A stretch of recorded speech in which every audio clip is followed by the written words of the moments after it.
part of way of actually trying to cover every part of the accommodation industry. We've got a new session this year called New Kids on the Block to introduce new and upcoming brands that are open or about to open in Australia. And I have great pleasure in welcoming the next panel. We've got Nick Ellis, the Chief Operating Officer of Shores Motel Group, Jeremy Colahan, a fellow Brisbane boy, and Nick is from Hotel X in Brisbane, and Silvia, how do you pronounce that? Kypriotis, that's it. Kypriotis, General Manager for 25 Hours Hotel. Please welcome new kids on the block. Well, they're not kids, but you know what I mean, Nick. Okay, thank you very much. Oh, you can do better than that. Come on. Yeah, that's better. Thanks. Thanks, Adrian. Yeah, look, what I love about this year's Maximum Occupancy is a refreshing list of topics. So I loved real-world AI, psychology of hospitality design for the considered traveller, and of course us, the new kids on the block. So who are the new kids on the block? I'll be moderating, so I'm just going to jump into the intros. Silvia Kypriotis. There we go. I did phonetically write it down, but stuffed it up. 20 years experience in the hotel industry. Silvia began her career in 2004 with Stanford Hotels and Resorts, joining Accor in 2010, where she held various key positions, including reservations manager, rooms division manager, talent and culture manager, EAM hotel manager, and general manager across 8 Accor hotels. In 2021, Silvia received the prestigious HM Australia General Manager of the Year award. Round of applause for that. Thank you. Thank you. And now Silvia is the pre-opening GM for Accor Ennismore's 25 Hours The Olympia, located here in Paddington. Then next we have Jeremy, the man with the second best mo on this panel. For the past decade, Jeremy has found his comfort zone working within the excitement of new hotel openings, working for 4 brands in their infant years, including 2 pre-openings with Marriott, W Brisbane, and now Hotel X. Jeremy has developed a skill for taking hotel teams through the challenges of change, setting the standard for the future of a brand, and driving growth results for hotels finding their maturity within respective markets. In 2023, Jeremy joined Hotel X's GM and has seen significant year-on-year growth in top-line revenue, profitability, service scores, and employee engagement. Last, but probably least, this one's a bit of a mouthful. So Nick's, not written by me, taken straight from a press kit. Nick's energetic, engaging presence makes him instantly recognisable as Australia's premier hospitality innovators. Experience as the global brand launch general manager for Accor's Tribe Hotels, introducing Overlow Hotels to Queensland, and the position of hospitality's first director of innovation positioned him for his current role as inaugural COO of Shores Motels Group. Together with tech entrepreneur Chris Strode, Shores Motels are transforming distressed motel assets in the most vibrant and chic locations into unique luxury boutique motels, truly making motels great again. Recognised as a young tourism leader by the Queensland Government in 2018, Nick continues his service to the industry as a judge for both the Queensland and Australian Tourism Awards and Deputy Chair of the Queensland Tourism Industry Council. Note that I had to read all of that. Right, so we're going to launch into some questions here. Oh, is there any time left on the panel, Adrian? Or? There is a time of 13. Yep, we got a few minutes. So Silvia, 25 Hours, the newest of more than 40 Accor brands to hit our shores. It's super exciting. Can you give us some insight into how this brand is so unique? Sure. So if anyone knows a 25 Hours, then you know one and you know none. They're all so unique. Every single hotel gets its own identity from the soul of the community and the local area. So being a brand that's already established in Europe, it'll be coming to Australia in Paddington, if you're familiar with Sydney, which is really an ideal location to open a lifestyle hotel. It's also part of Ennismore. So if you're not familiar with 25 Hours, you may have heard about Ennismore. And if you're not familiar with Ennismore, you may not know that it's part of Accor. So in 2021, Accor and Ennismore built a joint venture together, which is really actually super smart because you've got the sales, loyalty and distribution. And as the panel prior to us, Michael Smith mentioned that some of the lifestyle hotels lack that. This, 25 Hours will bring all of that with it while keeping the actual founders of the brand completely involved in the day-to-day operations as well as the brand identity. So it's got the best of both worlds. Nice. So sounds super exciting. Do you want to tell us a little bit about the property and what you're working on right now? Of course. So the actual hotel, being a true lifestyle hotel, has a lot of food and beverage and just a small amount of rooms attached to it. So, bringing to life 109 rooms, which is super exciting. They're also unique, and the architects and designers that have worked on the project have done a great job at keeping the actual facade of the building and keeping the heritage elements intact. Being an old movie theatre that was called the West Olympia, the name, the Olympia, is where 25 Hours Sydney will be called.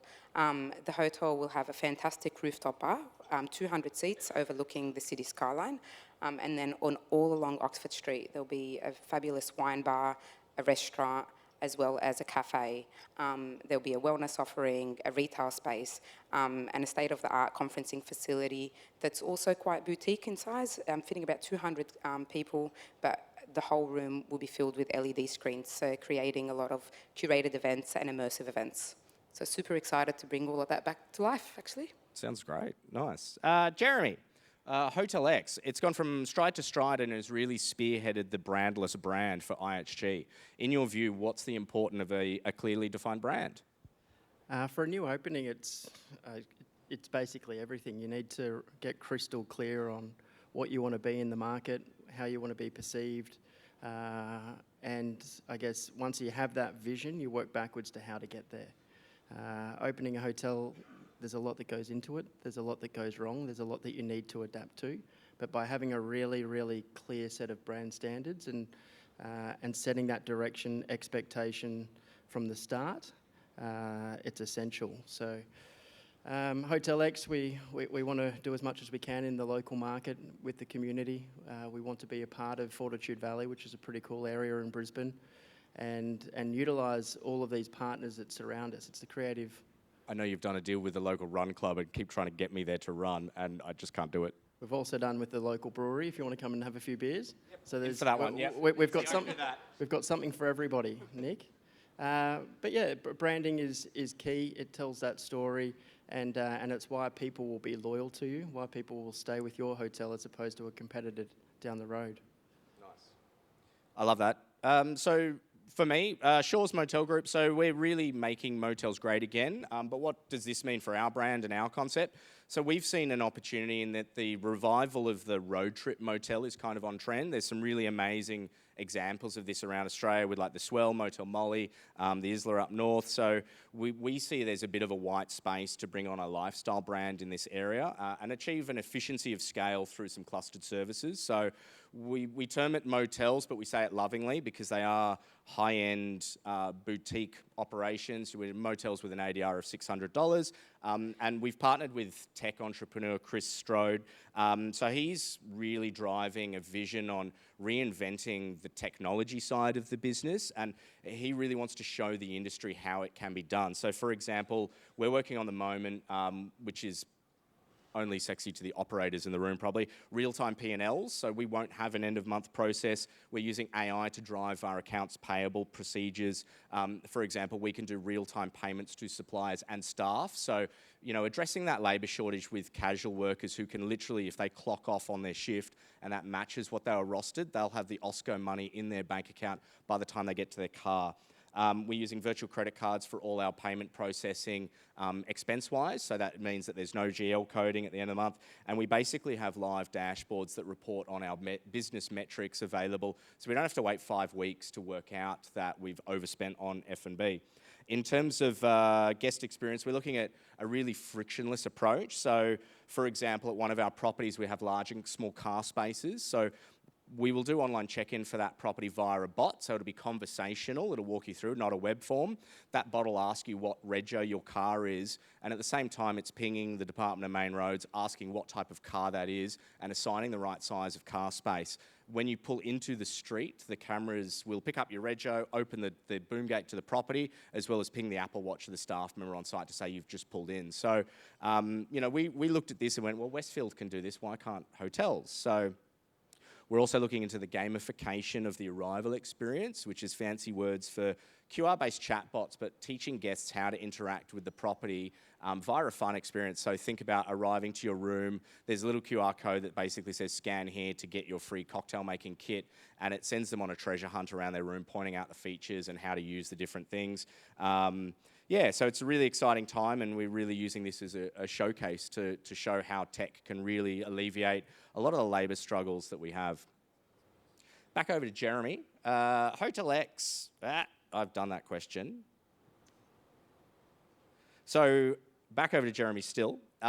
During our pre-sessions, I asked a couple of what type of questions do you want to ask? And Jeremy mentioned about advice to people opening new properties. And Silvia chimed in and was like, hey, I'm actually doing that right now. So, Jeremy, what kind of advice can you offer Silvia in an initial startup phase and preparing to launch a new product into a new market?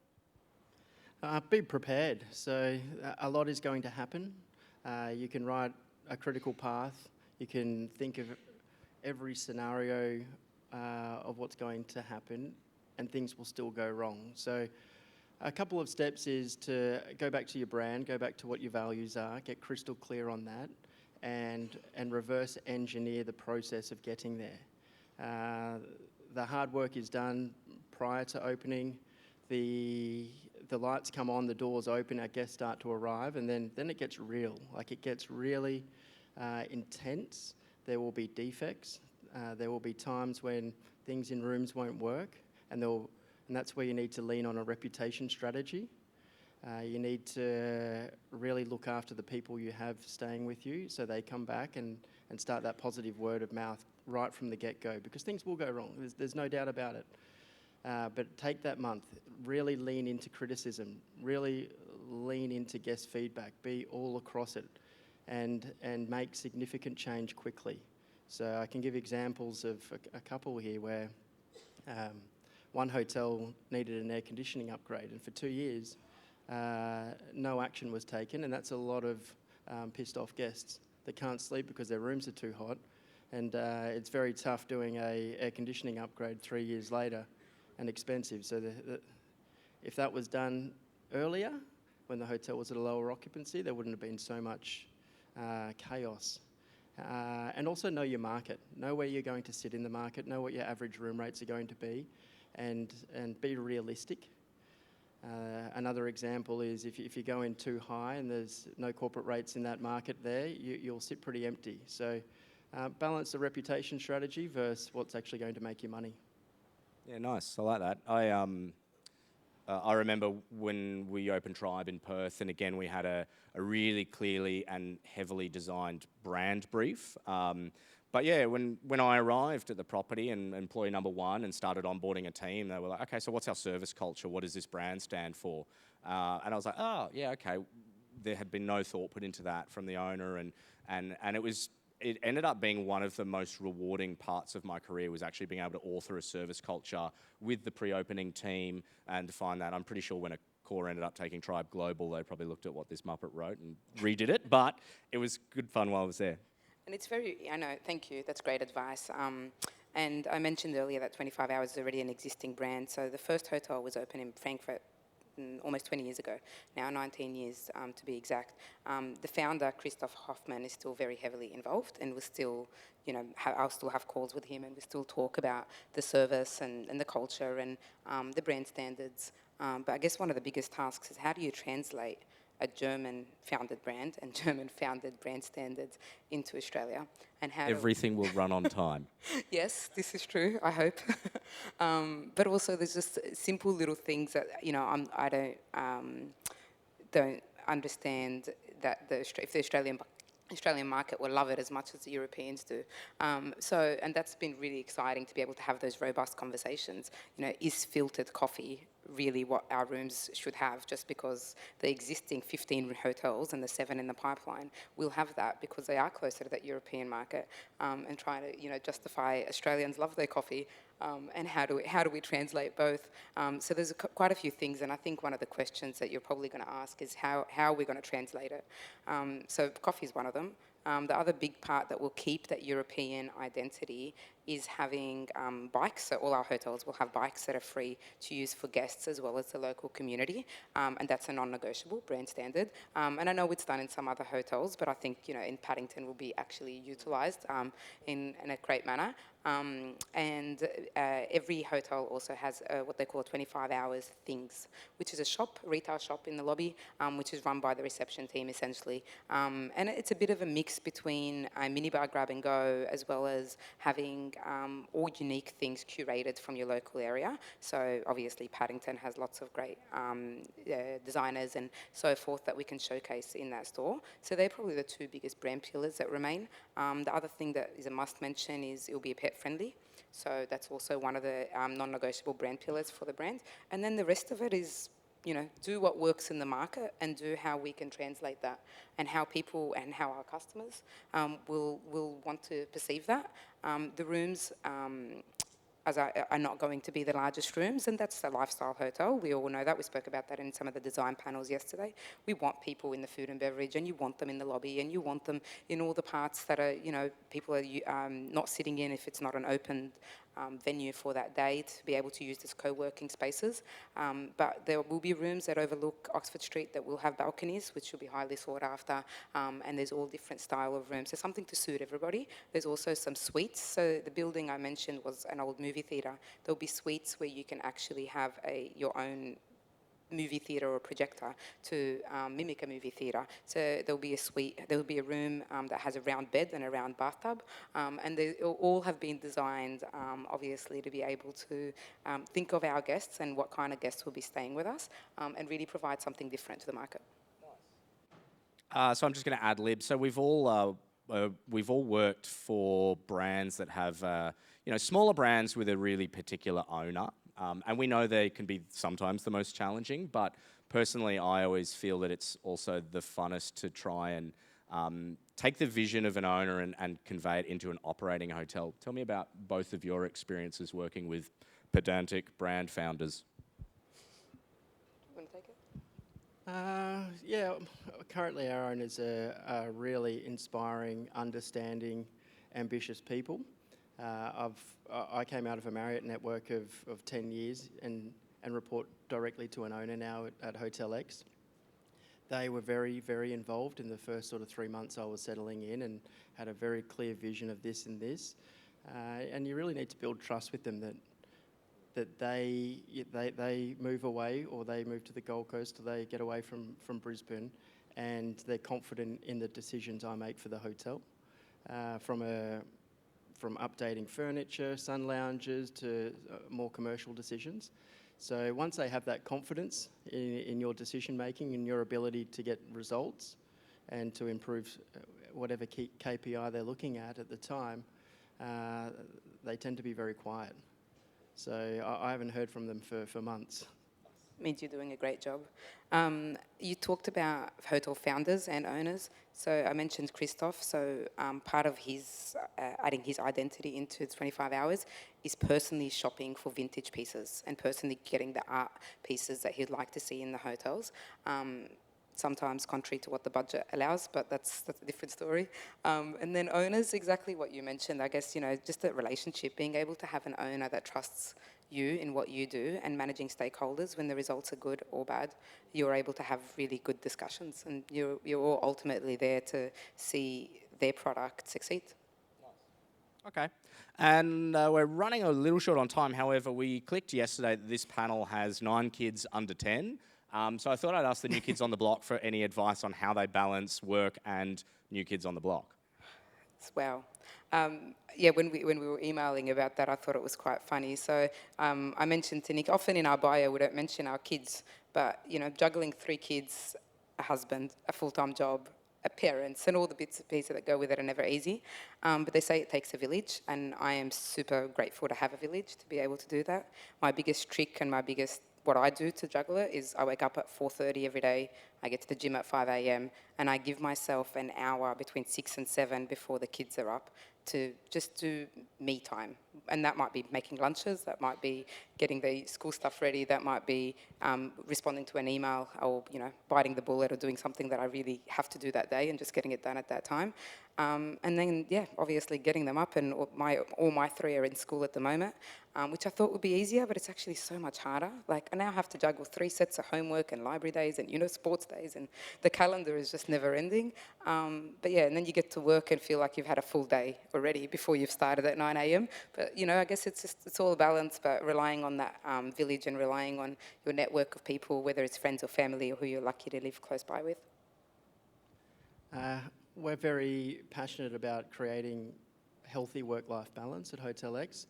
Hotels traditionally have challenges with this space, and it's a 24/7 industry, and there's not many that close.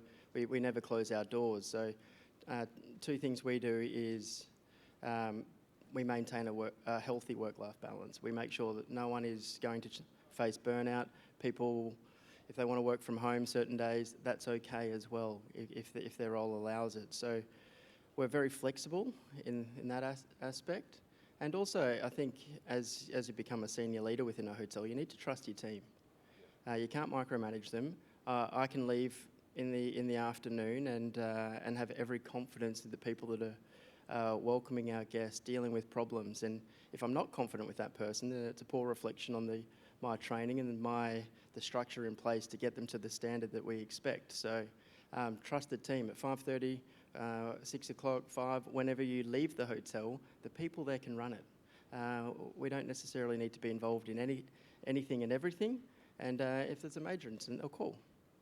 But when you put your head on the pillow at night, you have to trust the people that are working there. And if you don't, then it's a reflection on your leadership.